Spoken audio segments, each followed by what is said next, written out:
President Trump ending trade negotiations with Canada. He says he's terminating the talks over a tax on technology firms like Meta and Amazon.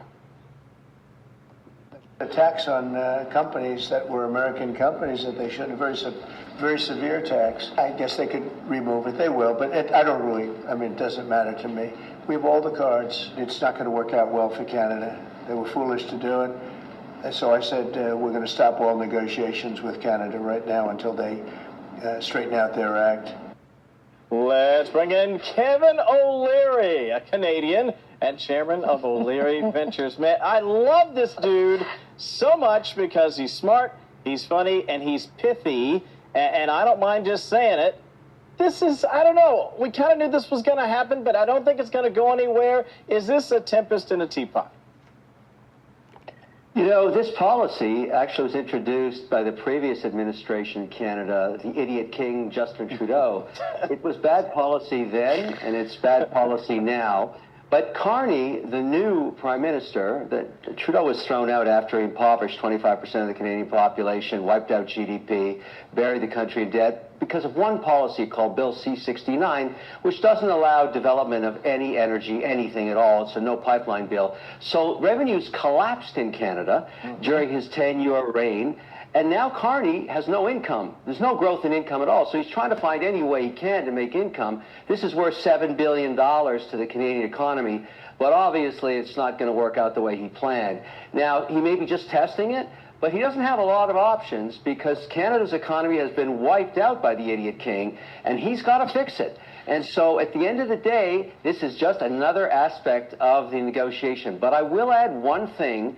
The original vision of this, way back 7 months ago, was why don't we somehow combine these two economies, not sell the country, but Canada has all the raw resources, the unlimited nat gas, unlimited oil, unlimited rare earth, unlimited minerals, and the U.S. is the largest market. Yeah. So what are we, all idiots? Why do we have tariffs in either direction? There should be no tariffs whatsoever. Exactly. We should bulk up and then fight off the Chinese.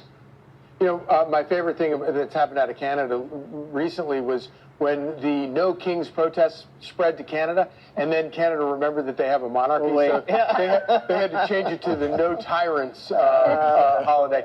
But, you know, obviously the Trump administration, Treasury Secretary Scott Bessent also has called out the new tax on digital services that Canada has levied, is going to levy on U.S. companies. Watch this. Canada has this digital services tax, and several other countries do too. We disagree, and we think that they discriminate against U.S. companies. This was something from the Trudeau years, so we were hoping as a sign of goodwill that the new Carney administration would at least put a break on that during the trade talks. They seem not to have. Quick, how does that end? Well, Carney's pragmatic. There's no question about that. He obviously tested the waters with this. He got a very vicious reaction from Trump, and now he's probably thinking it through the weekend, deciding what to do next, because he definitely wants to get a trade deal done and start to normalize the relationships between Canada and the U.S. It's in both sides' benefit. But if this is going to be the sticking point, it's not worth fighting for this, because it is a tariff on tech companies the same way Europe did it. And the majority of tech that's used in Canada comes from the U.S. It always has. And so I don't think this is a winning strategy for Carney. But as I say, there's a lot of optimism around him because he is not the idiot king. He's a lot more pragmatic. Well, let's see if he is. We definitely have a new president, so that might help in the negotiations as well, because he's good at that art of a deal. Let's look at this, because in New York City, developers